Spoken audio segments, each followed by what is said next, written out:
سازش کے تحت حکومت کو ختم کیا گیا۔ میں کلمہ اٹھا کے کہتا ہوں کہ بسم اللہ الرحمن الرحیم، لا الہ الا اللہ محمد رسول اللہ۔ ایسا ہوا ہے، ہمارے اوپر اس صوبے کے اندر ظلم ہوا، جبر ہوا، ہماری چادر چار دیوالی پامال کی گئی، ہماری پشتون روایت تباہ کی گئی، ہمارے ورکر پہ ظلم ہوا۔ کہاں تھی آپ کی غیرت؟ آپ خوش ہو رہے تھے، آپ یہ کروا رہے تھے، آپ کے وہ نمائندے جو الیکشن لڑ رہے تھے وہ نام بتا بتا کر بڑبڑا کہہ رہا ہوں، آئی ایس آئی کو، ایم آئی کو، پولیس کو نام دے رہے تھے، اٹھاؤ اس کو، اٹھاؤ اس کو، اٹھاؤ اس کو۔ آئی ایس آئی، ایم آئی اور پولیس کو آپ کے لوگ نام دے رہے تھے اور ہمارے لوگوں کو انہوں نے اٹھایا اور بار بار اٹھایا، تشدد کیا۔ کہاں تھی آپ کی غیرت؟ یا کلمہ اٹھا کے کہہ دو کہ ایسا نہیں ہوا، ہم سے ظلم کرایا گیا، مجھے چوک کے اوپر پھانسی پر لٹکایا جائے۔ اور یہ بات عیاں ہے اور ثابت ہے کہ وہ ایک سازش تھی، اور سازش کس کی تھی یہ بھی عیاں ہے۔ اس سازش کے بعد جب حکومت ختم کی گئی تو اس کے بعد عمران خان صاحب چونکہ ہمیشہ قوم کی بات کرتے ہیں، جمہوریت کی بات کرتے ہیں، ہمیشہ اس ملک کے آنے والی نسلوں کی بات کرتے ہیں، تو انہوں نے ایک جمہوری طریقے کے ساتھ اس ملک کے اندر یہ ثابت کیا کہ ہمارا مقصد حکومت نہیں، ہمارا مقصد یہ ملک پاکستان ہے اور ہماری آنے والی نسلیں ہیں۔ 3/4 میجارٹی کی حکومت تھی گلگت بلتستان میں۔ جس طریقے سے غیر جمہوری قتل کیا گیا عوام کے مینڈیٹ کا، ہم سے ظلم کرایا گیا، مجھے چوک کے اوپر پھانسی پر لٹکایا جائے اور میں اور مجھ سمیت جو لوگ اس چیز میں انوالو ہیں ان کو پھانسی دی جائے۔ ایک صوبہ پختونخوا جس کے اندر بھی مینڈیٹ چوری کیا گیا، لیکن عوام کی طاقت نے اپنے زور بازو سے اپنے اس مینڈیٹ کو بچایا اور یہاں پر عمران خان کی حکومت بنی۔ لیکن افسوس کے ساتھ اس حکومت کے خلاف بھی، چونکہ یہ خواہشات پر نہیں بنی تھی ان لوگوں کے جو اس ملک پہ قابض ہیں، جو فیصلہ ساز ہیں، تو پہلے دن سے سازشوں کا ایک عمل شروع ہے۔ ٹیرم گورنمنٹ کا ایک لمبا پیریڈ گزرا، اس پہ کس کے لگائے ہوئے منسٹر سے یا کون لوگ تھے، اس کی ذمہ داری ان پہ آتی ہے۔ کسی بھی حکومت کو ختم کرنے کے لیے آئینی طور پر 2 چیزیں ضروری ہوتی ہیں، ایک کہ فائنینشلی صوبہ دیوالیہ ہو جائے، آئین کے اندر کہ فائنینشل ایمرجنسی کی بنیاد کے اوپر ایمرجنسی لگا لے فیڈرل حکومت اس صوبے کے اوپر۔ تو میں یہاں پہ بڑا واضح کہہ رہا ہوں کہ یہ اختیار اس اسمبلی کا، اس حکومت کا صرف ایک شخص کے پاس ہے جس کا نام ہے عمران خان، اور ہم یہ اختیار اس کے پاس رہنے دیں گے۔ ہمارے اوپر اس صوبے کے اندر ظلم ہوا، جبر ہوا، ہماری چادر چار دیوالی پامال کی گئی، ہماری پشتون روایت تباہ کی گئی، ہمارے ورکر پہ ظلم ہوا۔ آپ میں سے ایک بندہ نہیں بولا۔ کہاں تھی آپ کی غیرت؟ کہاں تھی آپ کی پشتو؟ کہاں تھا آپ کا رواج؟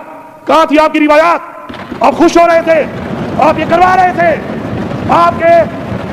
آپ کے وہ نمائندے جو الیکشن لڑ رہے تھے وہ نام بتا بتا کر بڑبڑا کہہ رہا ہوں، آئی ایس آئی کو، ایم آئی کو، پولیس کو نام دے رہے تھے، اٹھاؤ اس کو، اٹھاؤ اس کو، اٹھاؤ اس کو۔ دوبارہ ریپیٹ کر رہا ہوں، بڑبڑا کہہ رہا ہوں، آئی ایس آئی، ایم آئی اور پولیس کو آپ کے لوگ نام دے رہے تھے اور ہمارے لوگوں کو انہوں نے اٹھایا اور بار بار اٹھایا، تشدد کیا۔ کہاں تھی آپ کی غیرت؟ کہاں تھی آپ کی جمہوریت؟ یا کلمہ اٹھا کے کہہ دو کہ ایسا نہیں ہوا۔ میں کلمہ اٹھا کے کہتا ہوں کہ بسم اللہ الرحمن الرحیم، لا الہ الا اللہ محمد رسول اللہ۔ ایسا ہوا ہے، ایسا ہوا ہے۔ اور یہ بھی بتا دوں، میں 9 مئی سے پہلے اٹھایا گیا تھا۔ 9 مئی ایک بہانہ ہے، میں 9 مئی سے پہلے گرفتار ہوا تھا، 9 مئی نہیں ہوا تھا۔ یہ 9 مئی کے راگ میرے سامنے کوئی نہ مارے۔ 9 مئی سے پہلے بھی میرے پر تشدد کیا گیا اور مجھے کہا گیا عمران خان کے خلاف بیان دو، بش ابھی کے خلاف بیان دو۔ میں on floor of the house کہہ رہا ہوں، کلمہ پڑھ کے کہہ رہا ہوں۔ اس وقت تو 9 مئی نہیں ہوا تھا۔ یہ نفرت تھی، عمران خان کو ختم کرنے کی سازش تھی، 9 مئی سے پہلے بھی تھی۔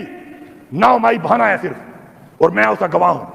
تو جناب آپ بتا دیں آج کہ آپ یہ دیکھ رہے ہیں، اس ایوان کا آپ بھی حصہ ہیں، کہ 21 دن سے ہم کہہ رہے ہیں ایک ملاقات کا۔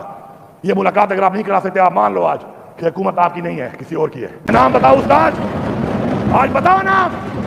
اگر تم جمہوری ہو اور تمہارا ایک بجٹ ہے اور ہماری یہ ڈیمانڈ تھی تو یہ مت کہنا ہمیں کسی نے کہا نہیں۔